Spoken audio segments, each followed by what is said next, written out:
obrigado, pastor Fábio. Deus continue usando sua vida. Vou convidar aqui o pastor Lorival. O pastor Lorival está aqui hoje. Hoje só os convidados top aqui. Você viu o pastor Fábio, só o pastor ministrando aqui. Ó. Pastor Lorival, um amigo. Pastor, uma honra tê-lo aqui. Que Deus abençoe sua vida. O pastor Lorival já esteve aqui conosco e conheci ele através do pastor Edmur, mas parece que a gente já se conhece há anos, né, pastor? A gente bateu nas conversas, nos assuntos, a gente tem se entendido. E graças a Deus por isso. É assim que Deus faz conosco, quando a gente conhece um amigo. E Deus abençoa. Estenda sua mão para cá, vamos ficar de pé, se você puder. Pai amado, nós te louvamos e bendizemos o Senhor mais uma vez, Pai. Que diante do Senhor, apresenta a vida do pastor Lorival, que vai ministrar a palavra nessa noite, Pai, nessa manhã. E que o Senhor possa derramar graça sobre a vida dele, meu Pai. Que ele possa ser boca do Senhor nessa manhã para as nossas vidas, em nome de Jesus. Amém. Fique à vontade, pastor.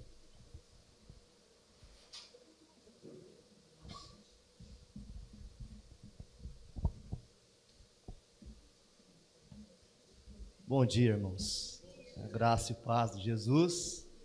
É um prazer estarmos aqui. Minha esposa, Noemi. Nós temos um casal de filhos. A Júlia, que está no acampamento. E o nosso filho João Felipe está na casa de um coleguinha. E ontem eles jogaram contra o Guarani. Sei que tem aqui uns bugrinos aqui. Jogaram ontem contra o Guarani, a semifinal do campeonato aí, que ele joga pelo Sumaré. E aí ele foi pousar na casa de um amiguinho. Mas é uma honra estarmos com os irmãos aqui. Um prazer imenso voltar, rever os irmãos. E espero que Deus possa continuar falando, né, a cada coração, abençoando a vida de vocês. Agradeço o convite, né, o pastor Edmur ter nos convidado, ter confiado a nós essa honra, né, de poder estar ministrando a palavra do Senhor. Amém? Quero convidar você a abrir a sua Bíblia aí, João, Evangelho de João, capítulo 5.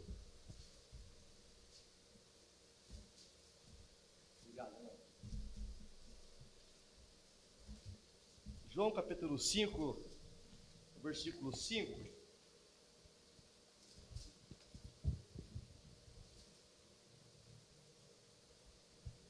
Evangelho de João capítulo 5.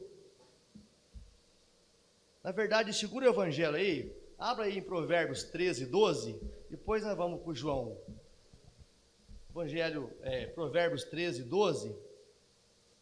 Depois a gente lê o Evangelho de João.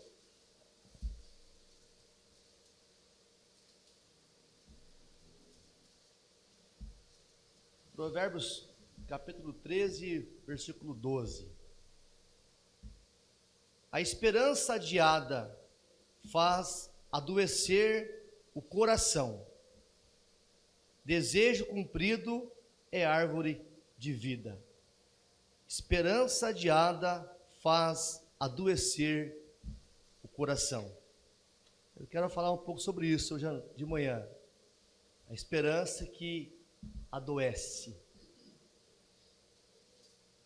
Esperança que adoece.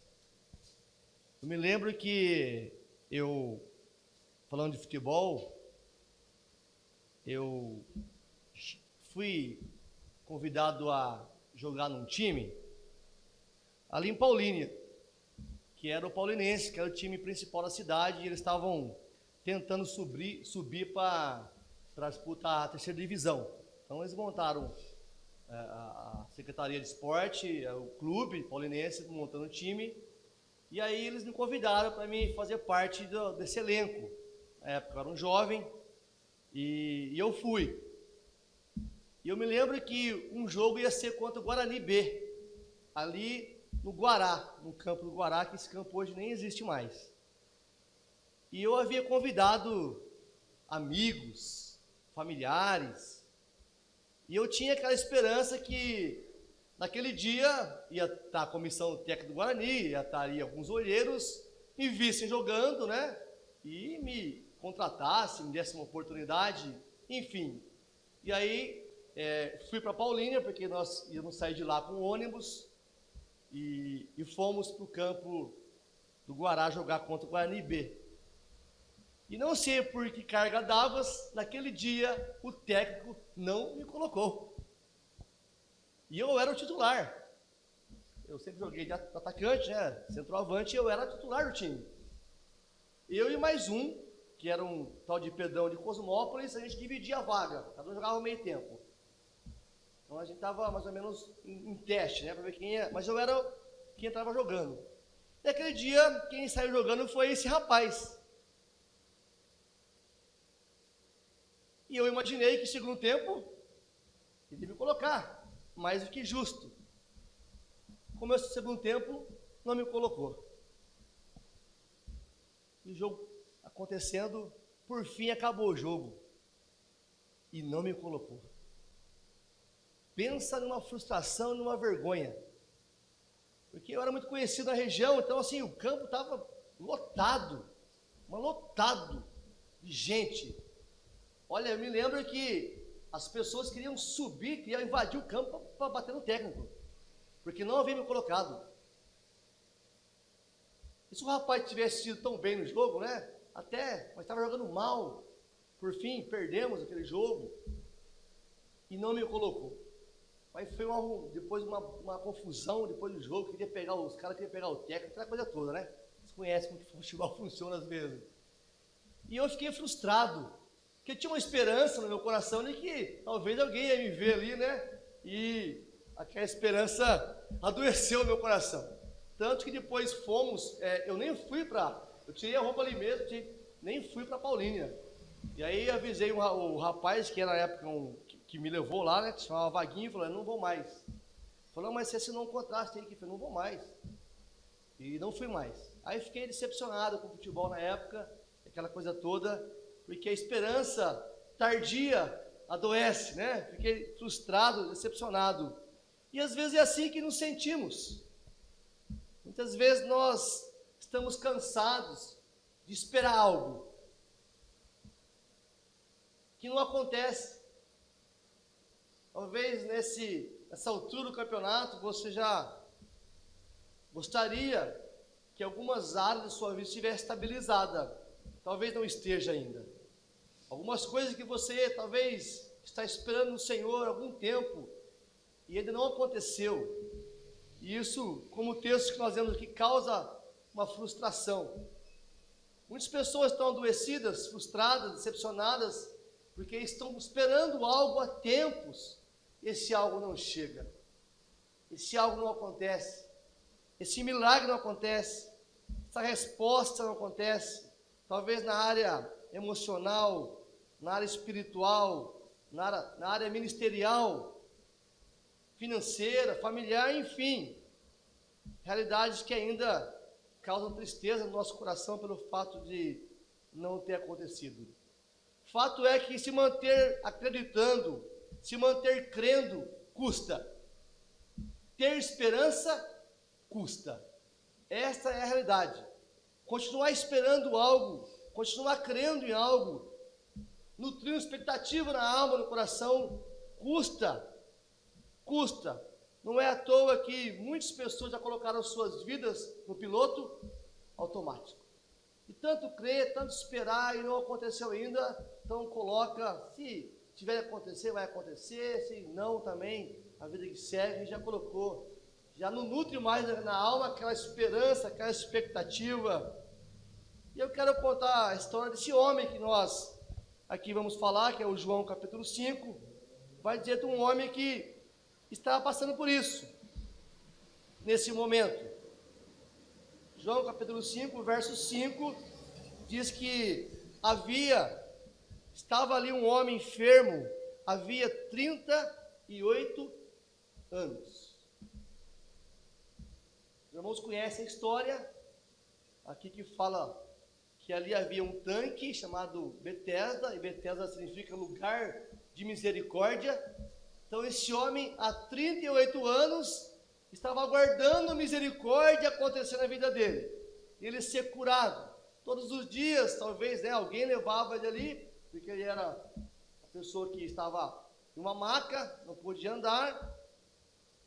Esse homem, 38 anos, esperando a sua vez. Não tem aquela música que nós cantamos? Quanto tempo esperei, chegou a minha vez, mas a vez desse homem não chegava. Entrava dia, passava dia, semana após semana, mês após mês, ano após ano, e nada do seu milagre. E vendo pessoas do seu lado sendo abençoada, sendo curada, sua história sendo restaurada, e a dele, nada. 38 anos, esse homem estava esperando a misericórdia acontecer na vida dele. Você já pensou nisso ou não? 38 anos. Então eu gostaria de deixar hoje para o nosso coração 3 verdades que nós encontramos nesse texto. A primeira delas é que Jesus está te vendo. Amém? Você pode dizer para o teu irmão aí? Jesus está te vendo.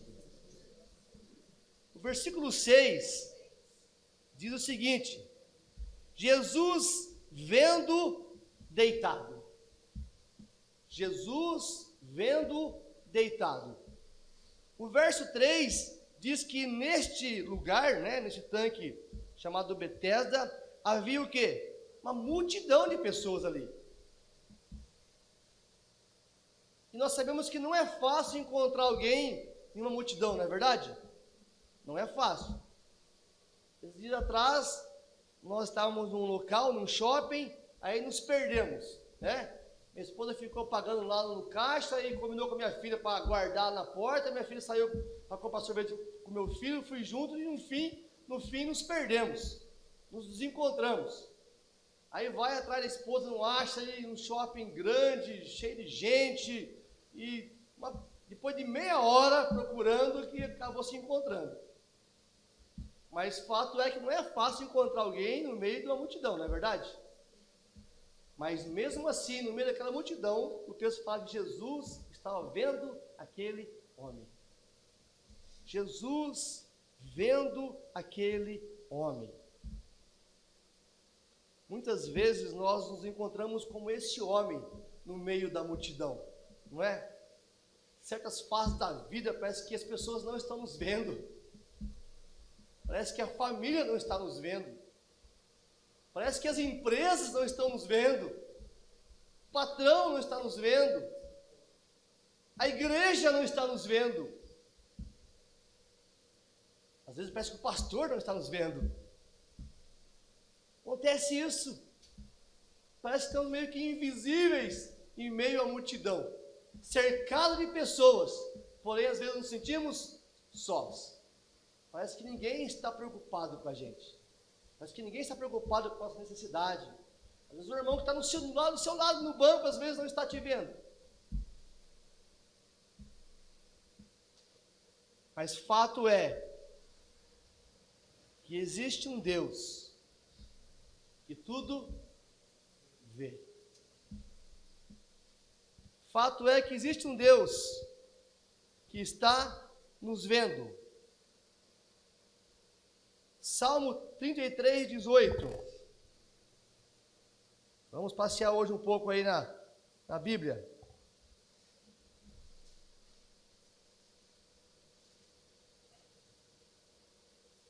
Eis que os olhos do Senhor estão sobre os que o temem, sobre os que esperam na sua misericórdia. Este homem estava esperando pela misericórdia, Betesda, e os olhos do Senhor estavam sobre ele. Jesus está te vendo. Os olhos dele estão sobre você. Você pode dizer amém? Amém. Jesus está te vendo. Isso é muito confortante para o nosso coração, saber que nós servimos um Deus que está nos vendo. Olha aí, 2 Crônicas 16. Vamos dar uma passeada hoje na Bíblia, viu? Livro de 2 Crônicas, capítulo 16, o verso 9, a parte B, diz: porque quanto ao Senhor os seus olhos passam por toda a terra, para dar força àqueles cujo coração é totalmente dele. Os olhos do Senhor, aleluia, isso é maravilhoso, saber que os olhos do Senhor estão sobre mim, estão sobre você. Não passamos despercebidos aos olhos do Senhor, ainda que as pessoas, o sistema, não estejam nos vendo. Jesus está nos vendo e é isso que importa. É isso que importa. Saber que temos um Deus soberano, poderoso, maravilhoso, que está com seus olhos sobre nós. Ele está nos vendo, como estava vendo esse homem. A segunda verdade que nós encontramos aqui no texto de João, é também no verso 6, Jesus não somente estava o vendo, mas Jesus conhece a sua situação. E sabendo que estava assim, havia muito tempo. Jesus não só está te vendo, mas Jesus também conhece a sua situação. Amém? Jesus conhece a sua história, Ele conhece a sua vida, Jesus sabe da sua história, Ele vê e conhece. Porque ver é uma coisa, conhecer é outra coisa. Às vezes tem pessoas que vê a nossa história, ou vê a circunstância, a situação que estamos passando no momento, mas não conhece a nossa história. É por isso que às vezes sofremos, ou às vezes nós também fazemos julgamentos, porque nós vivemos somente um momento, mas nós não conhecemos a história por trás disso. O porquê leva a pessoa a fazer o que faz, a agir como age, a falar o que fala, e daí por diante, a estar como está. Há uma história por trás disso, há um contexto por trás disso. E Jesus não só viu aquele homem, como ele sabia o porquê que aquele homem estava naquele local. Ele conhecia a história daquele homem mais do que ninguém. Ele conhece as noites mal dormidas, ele conhece as lágrimas nas madrugadas, as injustiças sofridas, as rejeições sofridas, os traumas do passado. Ele conhece tudo isso mais do que ninguém. Jesus conhece a sua história porque foi Ele que te criou. Ele me criou. Isso é maravilhoso, saber que Jesus conhece a minha história. Ele conhece o meu coração. Apesar de agirmos às vezes mal, às vezes de falarmos coisas que não devíamos falar, ou de fazer coisas que não devíamos fazer, Jesus ainda conhece a minha história e a minha estrutura, e sabe que sou pó, como diz a palavra. Ele conhece nossa história, nosso passado, a maneira que fomos criados, a educação que tivemos. Isso não é justificativa para pecar, não é isso que eu estou dizendo. Mas Ele, mais do que qualquer outra pessoa, conhece a minha história. Ele é aquele que perscruta a alma, Ele sabe o que está aí dentro. Isso é maravilhoso. Jesus conhecia a história daquele homem. Ele conhecia a história daquele homem. Mateus capítulo 6, verso de número 31 e 32. Portanto, não se preocupem dizendo: que comeremos, que beberemos, ou com que nos vestiremos, porque os gentios é que procuram todas essas coisas. O Pai de vocês, guarde isso, o Pai de vocês que está no céu, sabe que vocês precisam de todas elas. Jesus sabe do que você, do que eu, do que nós precisamos. Ele conhece a sua história, a sua situação, o momento que você está vivendo mais do que ninguém, e Ele é aquele que conhece a sua necessidade. Talvez as pessoas do nosso lado, familiares, como já disse aqui, não conhecem o que está lá dentro. Não conhece o profundo, não conhece de fato qual é a nossa necessidade. Às vezes a igreja não conhece, mas o texto fala que o Pai, temos um Pai. Qual é o pai que não conhece o que seu filho precisa? Você sabe quando o seu filho está precisando de um tênis, não sabe? Já rasgou aquele que tem, já está, né? Flutuando aí, se for passar na poça d'água aí. Você sabe quando o filho precisa de um tênis? Quando precisa de uma calça? Quando precisa cortar o cabelo? Né? Você sabe, quem é pai, quem é mãe sabe o que o filho precisa. Temos um pai que sabe do que nós precisamos. Temos um pai que conhece a nossa história e sabe qual é a nossa necessidade.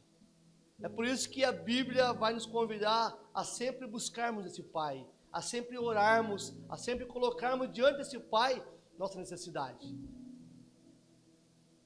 Ele sabe. Ele conhece a nossa situação. Não só o vê, mas também conhece. E não está indiferente a elas. Porque tem pessoas que às vezes conhecem nossa situação, mas continuam indiferentes. Sim ou não? Tem pessoas que conhecem nossa situação, mas continuam indiferentes, porque nós estamos vivendo um momento difícil, até mesmo dentro da igreja. O sistema mundano tem invadido a igreja, o sistema egoísta, né? Às vezes nós nos tornamos egocêntricos, pensamos só em nós mesmos, às vezes não atentamos, às vezes sabemos que quem está do lado precisa de algo, às vezes fazemos vista grossa. Deus não é assim. Deus é Pai. Então Jesus não somente está te vendo, como também conhece a sua situação, mas não para por aí. Jesus pode mudar a sua situação. Amém? Ele vê, conhece e tem poder para transformar a nossa história. O verso 6 aí de João, Jesus pergunta para aquele homem: você quer ser curado? Eu te vi aqui, eu conheço sua história e agora eu quero te curar. Você quer ser curado? Olha que pergunta mais maravilhosa. Você quer ser curado? Você quer ser transformado? Você quer que essa esperança sua há tanto tempo, que você está aguardando, quer que ela se concretize? Quer que ela seja uma realidade na sua vida? Ele pergunta para esse homem. Talvez aquele homem estava ali, pensando o seguinte: olha, me leva lá. Mas vai ser mais um dia. Mais um dia de frustração, né? Mais um dia de expectativa frustrada, mais um dia de esperança tardia. Vai ser mais um dia, mas me leva lá, vai. Ficar em casa também não vai resolver nada, então me leva lá. Às vezes não é assim, nos sentimos? A gente às vezes vem para a igreja, às vezes com sentimento, mais um culto, mais uma palavra.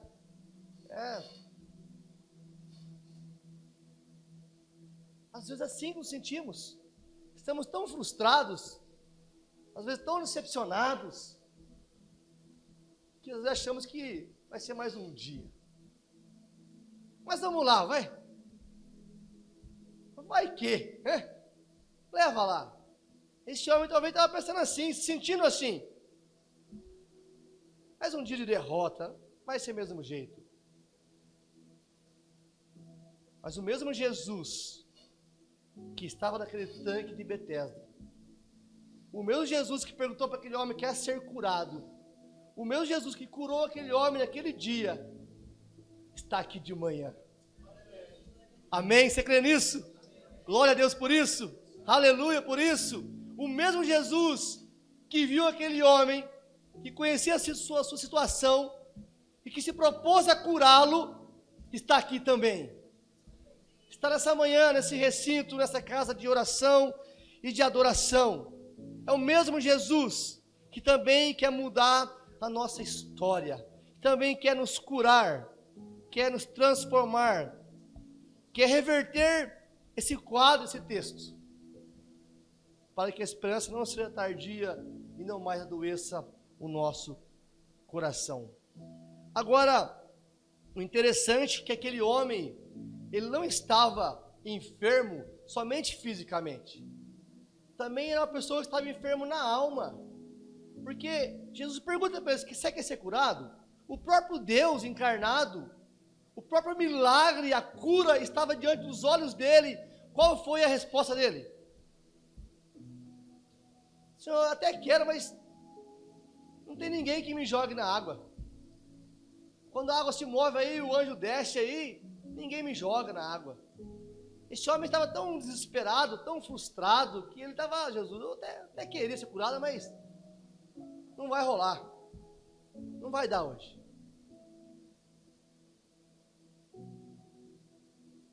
Este homem estava esperando no lugar errado, na pessoa errada.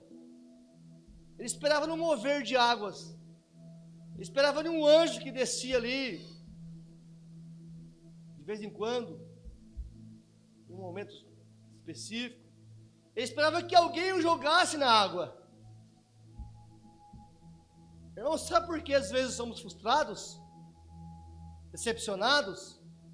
Porque às vezes esperamos em pessoas. Maldito o homem que confia no homem. Às vezes nem nós mesmos podemos confiar, porque o coração é enganoso, diz o Jeremias. Às vezes nós nos sentimos frustrados e somos frustrados, a esperança tardia, porque esperamos no lugar errado, na pessoa errada. Esperamos de um patrão, esperamos de uma empresa, esperamos de uma igreja, esperamos no homem. Aí vem, sem dúvida, vem a frustração. Ame as pessoas, mas não espere nada delas. Eu li isso essa semana em um livro. Ame as pessoas, mas não espere nada delas, porque você pode ser frustrado. Às vezes o seu melhor amigo te frustra, não é assim? É assim ou não?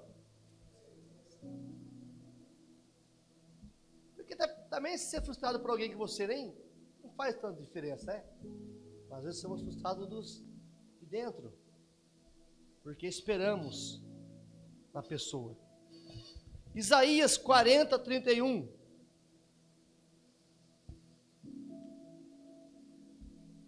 Fiz uma colinha aqui, mas a minha colinha tudo voou para mim correr aqui nos textos. Isaías 40, 31. Olha que texto maravilhoso. Mas o que esperam em quem? Em quem? No Senhor. Os que esperam no Senhor. O irmão leu aqui o Salmo 125, não é? Os que confiam no Senhor não serão abalados. Por que somos abalados? Frustrados? Porque depositamos nossa confiança em terceiros, em circunstâncias, em pessoas, no sistema falido. Olha aí, essa eleição, muitos estão frustrados, decepcionados, porque esperaram em quem? Em pessoas. Não estou fazendo partidarismo, mas é o que está acontecendo. Temos que esperar no Senhor, porque o texto é claro. Os que esperam no Senhor renovam as suas forças. Olha aí, é diferente. Não vai estar cansado, doente, frustrado, vai estar renovado. Quem espera em Deus vai estar renovado. Salmo 27, 14.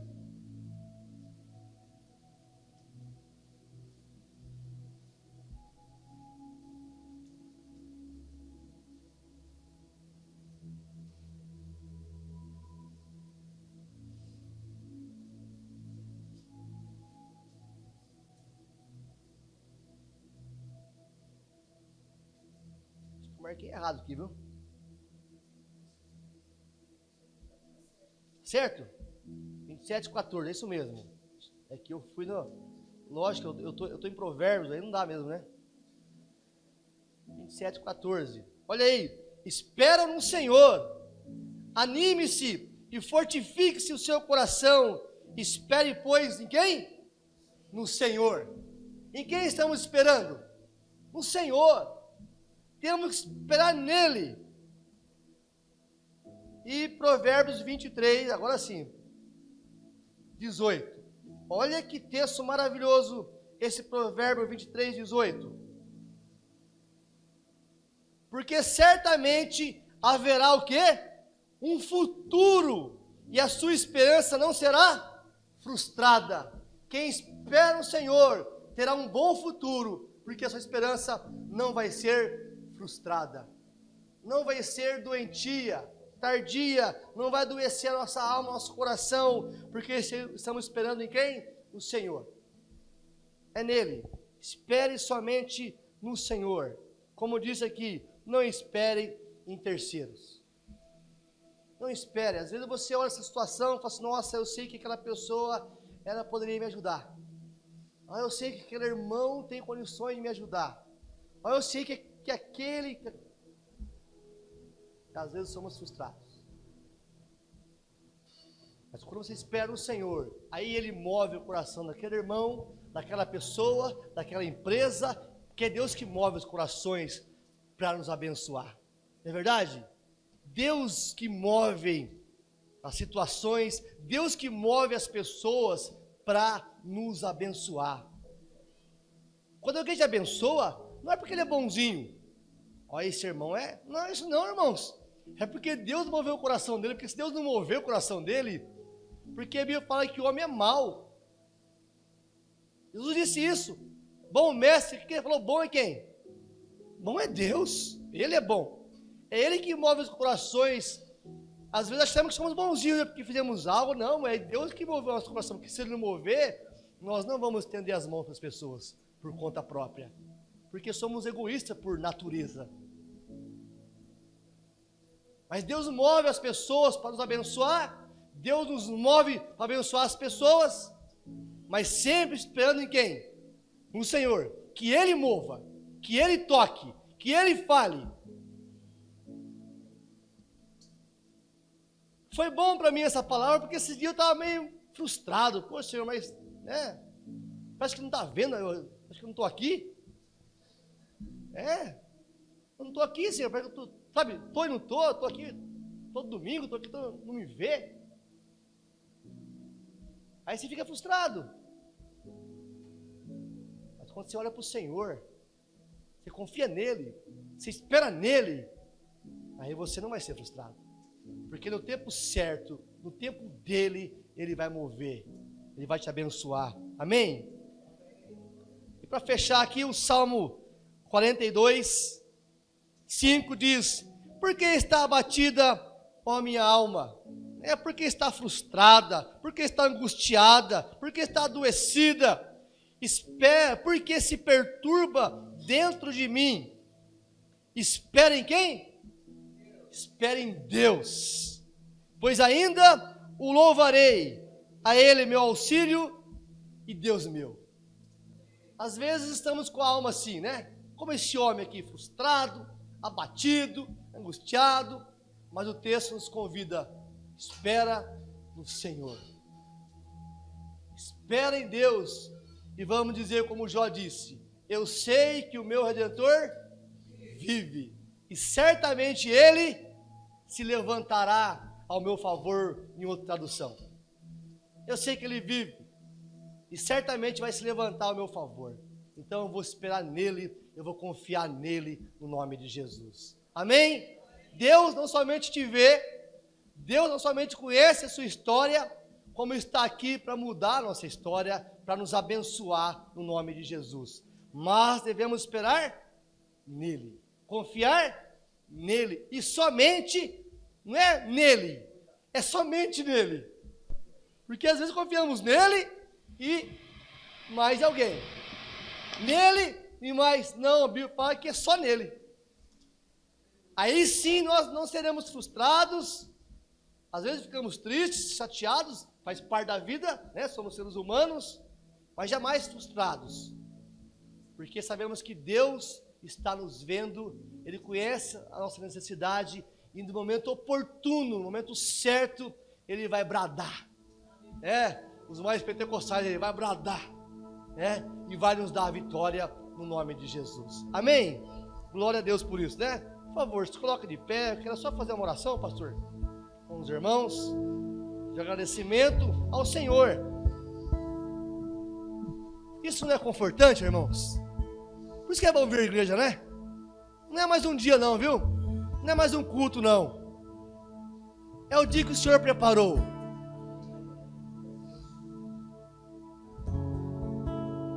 Para estarmos aqui, para louvar o Senhor, para fazer oração, para ouvir essa palavra, que Ele está nos vendo. Irmãos, é maravilhoso ser no mundo de bilhões, né? Quantos bilhões tem? 8 bilhões? Existe aí no mundo. Jesus está te vendo. Você não é mais um em meio à multidão. Não, Ele te vê, te conhece pelo nome. Amém? Pelo nome. Te chama pelo nome. Não é por apelido não. Pelo nome. Está te vendo. Conhece a sua necessidade mais do que o seu cônjuge. Mais do que você mesmo. Ele conhece. E está aqui de braços abertos e dizer: filho, eu estou aqui. Eu vou suprir a sua necessidade. Eu vou te curar, eu vou te abençoar. Eu sei que você precisa disso. Oh, louvado seja o nome do Senhor por isso. Se você quiser fechar seus olhos, quero fazer uma oração com você. Obrigado, Senhor. Que coisa maravilhosa é saber que temos um Pai. Um Pai que está me vendo. Um Pai que está me vendo agora. É tão bom saber que eu tenho um Pai que conhece a minha necessidade. Como falamos aqui, mais do que qualquer pessoa desse mundo. Um Pai que conhece minha história, os traumas, as desilusões, decepções sofridas, as marcas. Um Pai que conhece lá dentro, aonde a medicina não pode entrar, o médico não pode entrar, a ciência não pode entrar, não pode conhecer, por mais que estude. O Pai conhece o que está lá dentro. O Pai conhece o que eu preciso, como lemos aqui. Ele sabe do que vocês necessitam. Mas não fica só aí, Pai, coisa maravilhosa. O Senhor só não somente sabe, mas o Senhor está interessado mais do que qualquer um a nos ajudar nessa manhã. Porque muitos sabem, mas não estão dispostos a ajudar, a estender a mão. Mas o Senhor não está indiferente. O Senhor está aqui nessa manhã, olhando para mim, olhando para cada um que está aqui, os irmãos que estão assistindo esse culto, que vão ver depois, enfim. O Senhor está preocupado, interessado em curar, como foi na vida desse homem no tanque de Betesda. Você quer ser curado? Chegou seu dia hoje. Você não vai para casa hoje frustrado, nunca mais. Você não vai para casa hoje decepcionado, dizendo: vou desistir, não vou mais naquele lugar porque nada acontece na minha vida. Há tanto tempo que eu vou, que eu oro, que eu leio a Bíblia, não vou fazer isso mais. Jesus disse: hoje vai ser diferente. Vai ser diferente hoje. Toma o seu leito e anda. Aleluia. Recebe sua cura, que você tanto tempo esperou. Recebe hoje. Foi isso que ele fez com aquele homem. Vai para casa curado. Oh, Jesus, o Senhor é maravilhoso. Jesus nos cura nessa manhã, Senhor. Vem com providência. Aquela porta, Pai, que o Senhor tem para nós que estamos aguardando, abre ela, porque o Senhor é aquele que abre as portas. Nos perdoa, Pai, quando nós esperamos em terceiros. Quantas vezes, Pai, eu esperei no homem, que ele me visse, que ele me reconhecesse, que me desse uma oportunidade, mas tudo isso vem do Senhor. Abençoa a tua igreja, Pai, que está aqui reunida, que estão aqui esperando no Senhor, confiando somente no Senhor. Teremos um bom futuro, porque estamos esperando e confiando no Senhor. Como diz o salmista, eleva os olhos para os montes, de onde virá o meu socorro? De onde virá a minha esperança? De onde virá o meu milagre? De onde virá o suprimento? De onde virá a porta aberta? De onde virá a cura? Ela vem do Senhor que fez os céus e a terra. Não vem da igreja, não vem dos líderes, não vem de pastores, não vem de empresas, não vem de familiares, não vem do sistema do mundo, ela vem do Senhor. É dele que vem o nosso socorro, é dele que vem a provisão, a providência, é dele que vem o nosso milagre. Levanta e anda. Louvado seja o nome do Senhor, exaltado seja o nome do Senhor nessa manhã. Obrigado, Senhor, porque vamos continuar sim, esperando no Senhor. Vamos continuar sim, Pai, ainda que as circunstâncias, que o momento está dizendo, olha, já morreu, pare de perturbar o mestre, porque já morreu. Mas o Senhor é aquele que ressuscita. Ainda que já morreu há algum tempo, o Senhor pode ressuscitar nessa manhã. Louvado seja o teu nome, Senhor. Obrigado, te louvamos e te agradecemos no santo nome e bendito nome do Senhor Jesus. Amém. Dê a salva de palmas para o Senhor, que Ele merece toda a honra e toda a glória. Deus te abençoe e obrigado por essa oportunidade em nome de Jesus.